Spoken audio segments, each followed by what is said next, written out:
Well, they did it again. Ohio State loses to a basketball team they should have beat, this one being the Penn State Nittany Lions, and this loss knocks them out of the Big Ten Conference Tournament. Why this team continues to baffle me, and Harry Miller opens up about some serious thoughts that lead to him retiring from the game of football. All that and more right here on Locked on Buckeyes.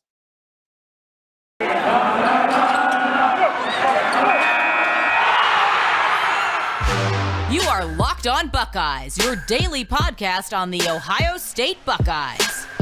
Part of the Locked on Podcast Network, your team every day.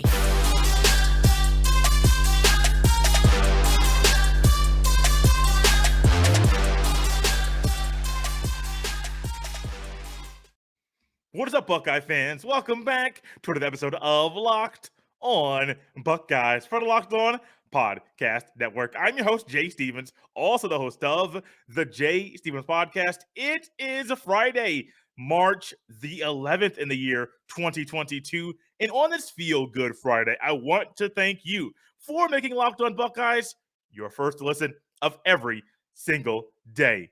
The Buckeyes did it again. They play a basketball team that is not as good as them. They played a basketball team, this one specifically, that Ohio State beat twice in the regular season. And then when a trophy is on the line, the Buckeyes don't win. Ohio State loses 71-68 to the Penn State Nittany Lions, and this loss knocks them out of the Big Ten Conference Tournament. This is also their fourth loss in the last 5 games. And when you look at who they have lost to in that stretch, you may be alarmed saying, Jay, they're not losing to an Arizona or a Baylor or a team the caliber of a Kansas. They're not losing to that caliber. Not an Illinois, not a Purdue, not losing to those teams. You're losing to teams like Maryland on the road, losing by 15 points. At home to Nebraska, a bad basketball team, losing by 8 points. You lose to your rival on senior day by 6 points. And then yesterday, in a tournament, when a trophy is on the line to be the Big Ten Conference Tournament, the final game before Selection Sunday on CBS, you lose to that team. A team that just a day ago won, and they had a player in Jalen Pickett who played 40 minutes on Wednesday in Penn State's win, played 40 minutes on Thursday in Penn State's win. He was a leading scorer in both. Remember just a day ago that I mentioned here on the podcast that Ohio State, one of the keys to victory is to wear out the legs of Penn State because they just played a game the night before. But what happened? Didn't happen. It did not do the simple things to win this game. I'm getting a little animated, maybe a little bit louder, because this team is confusing. This team has talent now. You want to look at things in black and white, the proper context. Let's back away. Maybe this is going to calm Jay down. Michi Johnson, cleared to play, did not play. Zed Key, game time decision. Kyle Young did not play. Kyle Young, big in both Penn State wins, but Kyle Young in the concussion protocol once again, was in it last year, in it this year, in it right now. His absence was huge. It's key. Into the starting lineup, Joey Brunk, who has played very well of late on the offensive end defense. Sometimes there's some good defensive play from Joey Brunk, but that is not his calling card. So Joey Brunk is lined up and guarding John Hare, who had 12 points on 3 of 8 shooting, 6 of 7 from the free throw line, 9 rebounds. And John Hare was very, very big throughout the game in the rebounding category and really being very, very physical, something that Ohio State is not at all on this basketball team. They have some physical play, but it's not a consistent thing. On the Ohio State side, E.J. Liddell led the way, 25 points and 8 rebounds into the starting lineup. Goes Justin Orange, who started in the final game of the regular season against Michigan. Eugene Brown III goes to the bench, but Chris Holtmann before the game said Eugene Brown III would be playing down low due to some injuries and being in the post. Eugene Brown III had 3 points on 1 or 2 shooting, that one shot being a three-pointer. He only shot 1 and made that attempt. Second in scoring for Ohio State, 16 points on 6 of 12 shooting from Malachi Branham. He had 4 rebounds and 4 assists of his own. Joey Brunk had 10 points. 5 of 9 shooting, 7 rebounds, which I did not expect Joy Brunk to have those 7 rebounds, but those were huge. But Ohio State's toughness was challenged. Defensively, there were mental lapses. There were issues offensively. Ohio State only scored, I think, 33 points in the first half. I know during the broadcast, I believe it was Brandon Gaughton and Robbie Hummel on the call. Brandon Gaughton made a comment about how Penn State's offensive pace is slow. Ohio State's is very slow as well. I was talking to a friend about this prior to the podcast, recording this podcast, and I said it might be time for Chris Holtmann to get out of that older mindset that he had, because it works at Butler. It even works at Bowling Green. When you're playing in high-level major college basketball, you might need to pick up the pace. Because one thing Ohio State football did under Urban Meyer is that they changed the pace that they played. I loved what we got under Jim Tressel. I love that football. I love that brand. I love what he did for Ohio State. But there was a different pace of play when Ohio State played Florida in the BCS National Championship game. There was a different pace of play when Urban Meyer got to Columbus, because he realized if you want to win, you need to have speed on the court. He sped things up, got in different recruits. Guys are more versatile, and we saw how much fun it was to watch the football when Urban Meyer was the head coach in Columbus. It might be time, and there were sometimes those games that you coach or that you're a part of, and you realize this one is a game changer. This one is what flips a switch in my mind or alters my mind, because things need to change. What I'm doing right now is not working. And this might be that game for Chris Holtmann. Now, 5 years into being the head coach at Ohio State, you would think there would be some alterations and things like that going on. I mean, there's some. I don't want to go too in depth with it, but there are some. But ultimately, there are not those things there that you would think that would happen at this time. Recruiting needs to change. You can miss me with all the top 5 recruiting talk, top 5 recruiting class. I don't really care about recruiting rankings. Y'all know Jay. Coaches, a lot of coaches don't care, because those things don't mean anything at all once they get on the court, or even in high school. Sometimes recruiting rankings are simply altered because of the school you commit to. Oh, you're a 4-star, number 65 recruit in the country. All of a sudden, you commit to play at Duke. You're a 5-star. You're a top 25 recruit. All because of the school you went to. That's the way things go there, but that's the way those are. I don't care about recruiting rankings. I don't care about that at all. Show me how you play on the court or on the field. Chris Holtmann developed talent, tap into the transfer portal. Things have not gone well lately. I still don't see Ohio State getting out of the first weekend of the tournament. If they win the first round, they ain't winning the second round, because this team still baffles me. I've been hitting at it for a while, and you're about to find out why this team is confusing. You might have your reasons. The good thing is I have mine, and you're going to hear mine very, very soon. Once again, I want to thank everyone for making Locked On Buckeyes their first to listen of every single day. Make sure to check out the Locked On Bracket Breakdown March 14th right here on the Locked On Buckeyes podcast feed and YouTube channel. College basketball experts Chris Gordy, Andy Patton, and betting expert Lee Sterling give you in-depth breakdowns on every matchup. Oh, also, at the end of today's show, we're going to end it a little bit different due to the topic we're going to talk about. I'm not going to give you my Twitter handle at the end, email address, none of that. We're going to close it talking about the Harry Miller situation, because it's so important, so delicate.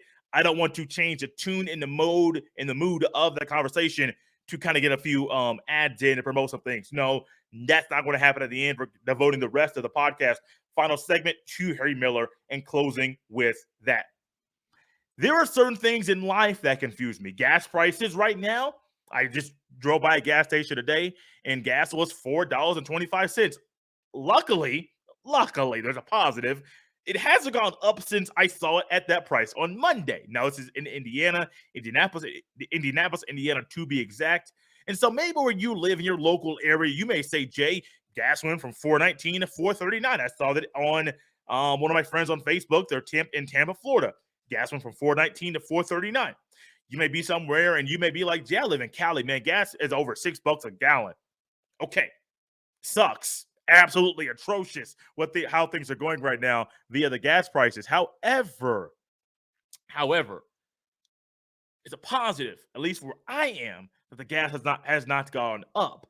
It's eye-popping. It's baffling. The gas is as expensive as it is. However, if it stays at 425 for 5 days straight, I think that's a plus. Hopefully, starts going on the decline before it starts going up again. You know what else baffles me? The way people drive in the snow, in the rain. A little inclement weather should not cause you to forget how you're driving and put you back in the driver's ed car that you had when you were in school. You're saying, I am the driver. My instructor's over here. He is teaching me how to drive. And oh my, there's a car coming. He's on the other side of the road. There's 2 lanes in between you. But oh no, there's a car coming. And he's like, look, you're fine.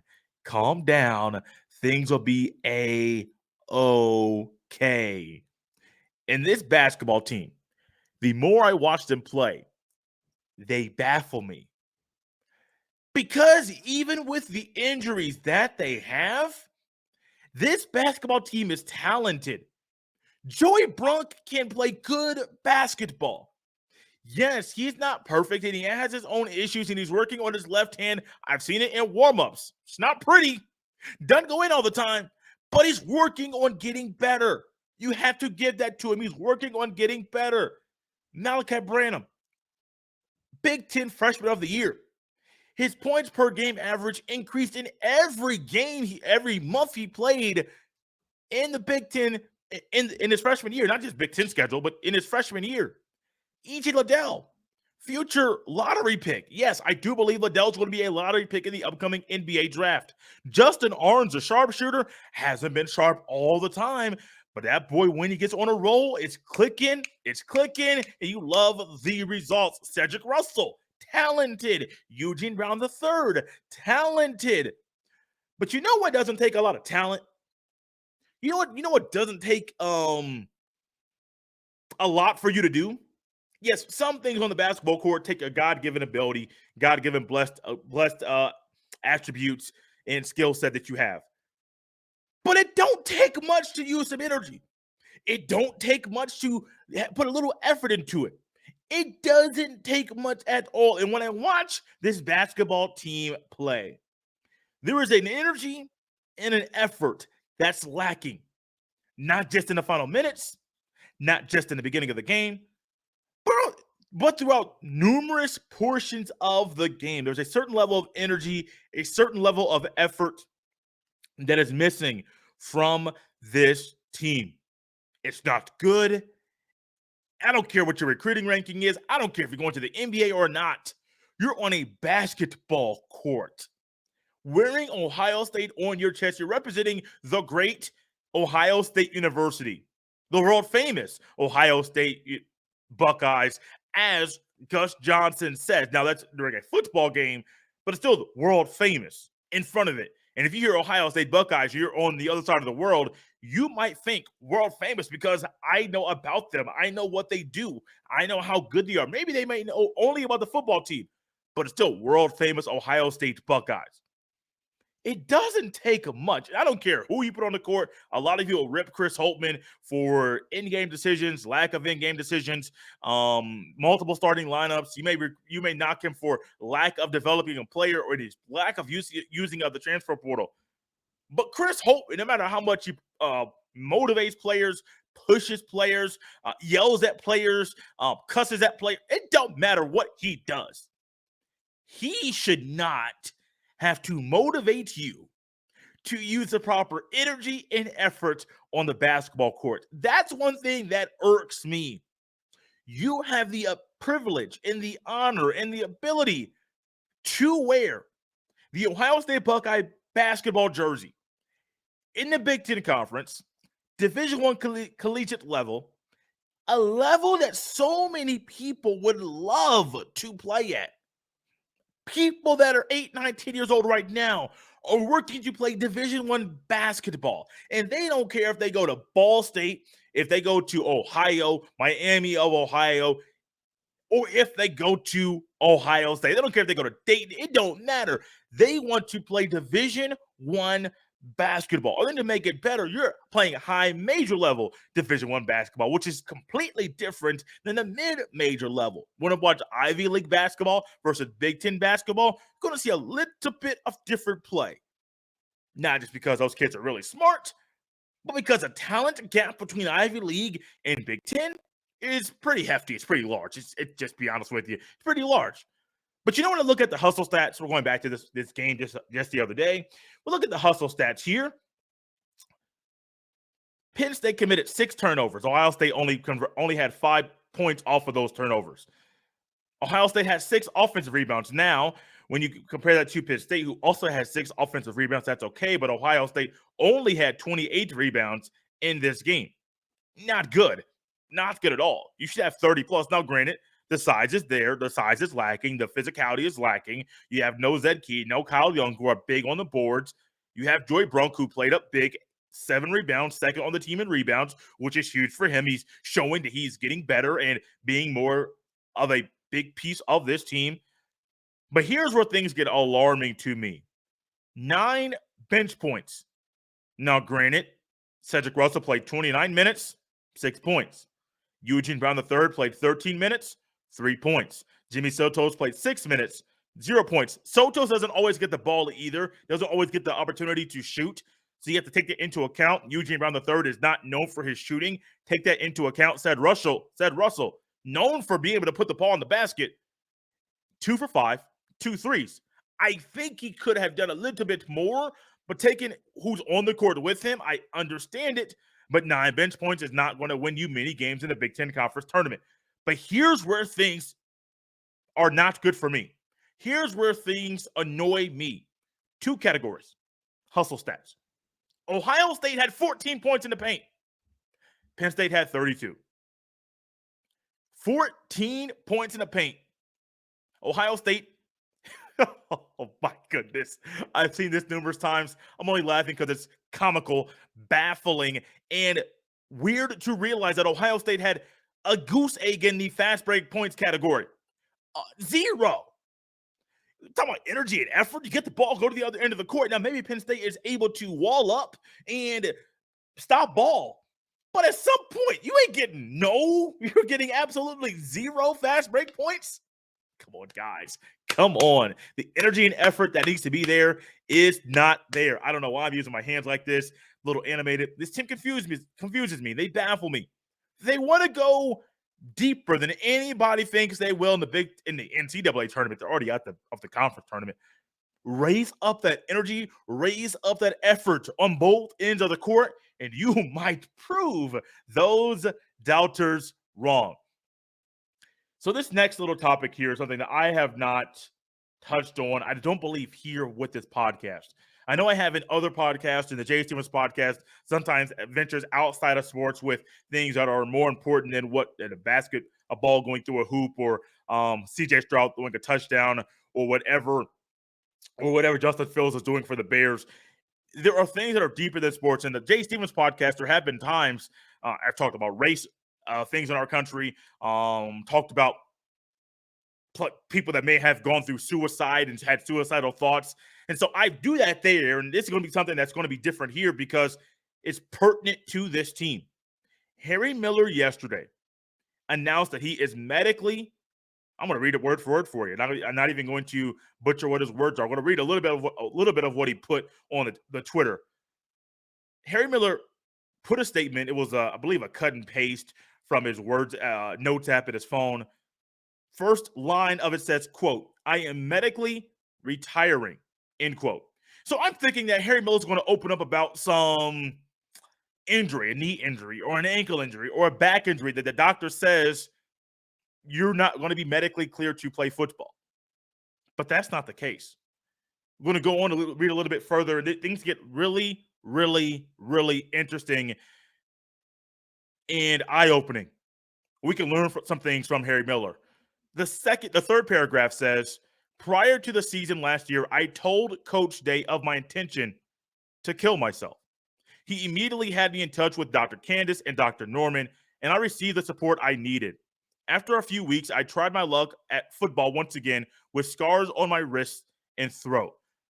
I'm going to stop reading there. I'm going to read a little bit more down the road. But these serious thoughts that he had that I mentioned earlier, these are thoughts that when I started reading the statement that was out there, made it publicly. He said maybe he's a football player. Some things are going to be public. But when I start reading this, and I forget what I was actually watching I'm gonna be honest with you, I was watching a basketball game, and then this comes up. My friend sends it to me. I hadn't seen it yet. And I'm like, wow. Wow. You never know what someone is going through.